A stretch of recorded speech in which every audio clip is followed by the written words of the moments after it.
What significance do you attach to the name Shanquella Robinson? Because it is very important to me. This pretty young woman, who has a long road ahead of her, goes on a girls' weekend with some friends, but she doesn't make it back to her house alive. Grace has been dragged on for as long as the Shanquella Robinson has been here. It would seem that significant progress would have already been made by this point, but the situation has largely been the complete opposite. Now that Nancy Grace has voiced her support for the cause, it appears as though we might get some long-awaited responses. However, what she actually said will blow your mind. For those who aren't aware, Nancy Grace is a well-known American show host and legal commentator who has been particularly interested in determining the truth regarding the Shanquella Robinson story. The host of the show has decided to speak out about everything. In addition, there is undoubtedly more to the Robinson case than meets the eye based on everything that was recently made public on her show. In order to provide some context for this narrative, Shanquella Robinson passed away within the first 24 hours of a group excursion to Cayo, Mexico. Additionally, her family is currently attempting to ascertain the circumstances surrounding her death. The 25-year-old went on a trip with her friends to Mexico, but never returned alive. Even though her passing was tragic, the manner in which she died drew a significant amount of social media commentary.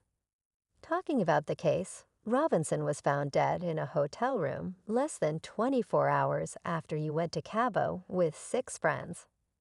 Grace started by saying that the fact that Shankella's friends told so many lies about what had happened to her was one of the main clues that showed them to be the main villains. The specifics of the case indicate that Shanquella's friends informed her parents that she had passed away from alcohol poisoning. Grace, on the other hand, claims that the autopsy reports indicate that she died from severe spinal cord injury and atlas flexation. What does that imply? Her head is basically no longer attached to the rest of her spine because her lumbar spine has twisted. Similar in some ways.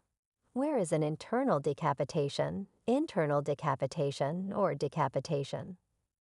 Grace had been attempting to make the point that the fact that they felt the need to lie basically demonstrates that they had been involved in some way by establishing all of these facts. The host of the show also mentioned that there is evidence to show that they specifically attacked her, even though their involvement was still under discussion. A video purportedly showing Robinson being brutally beaten by another woman in an apparent hotel room with a tropical view seen from a balcony also made it to the internet shortly after the case became the topic of every conversation. Robinson, the woman in the video, is not shown defending herself during the one-sided fight. Before more rains down on Robinson, the brief clip shows her being punched in the head, faced multiple times, and thrown to the ground. Even Grace admitted that she had trouble watching the video because it was so awful. Additionally, the fact that Shankella's parents have disclosed that she sleeps barefoot demonstrates that these people intend to harm her. Her entire existence, and they get into a fight with her. I can barely stand to watch the fight because one of the women is being beaten and has her head tilted to the side. That results in Shanquella's death. Grace is now asking the same question that has been on everyone's minds ever since this case began receiving significant media attention. Why haven't the friends been arrested and extradited to Mexico? Although it may appear to be a trivial question, Grace and another expert, Irv Brandt, who communicated virtually with her, were able to unravel a few of the case's complexities. In addition to being a published author, Brandt is an expert on legal precedence issues. He has also served as a country attaché.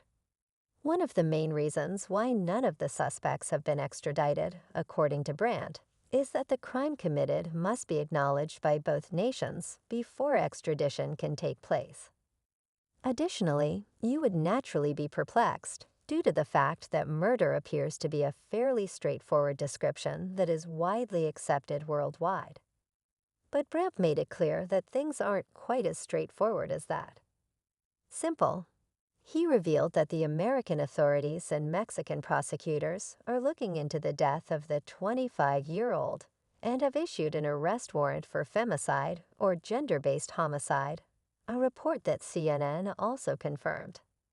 A Serbian judge named Ivana Milovanovic told UN Women that femicide is different from other types of murder because it is the killing of a woman because of her gender only because she is a woman.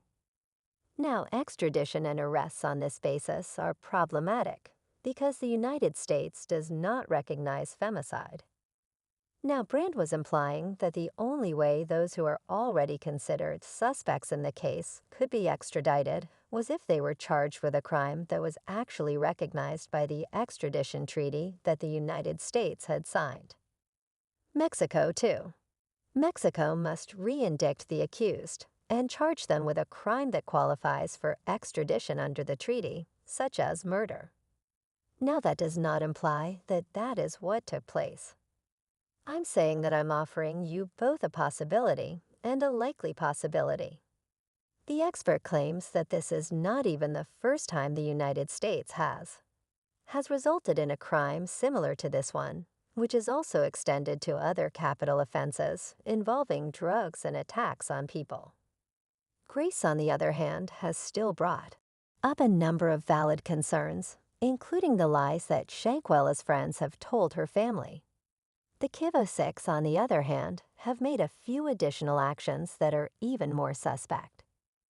The host has revealed that these individuals, who are already regarded as prime suspects in the case, have also changed their address in addition to changing their cell phone numbers.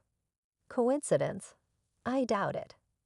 She does not alter any of their cell phone numbers either. They disconnected their mobile phones. They leave their apartments and move. You should know that no one can head or tail them.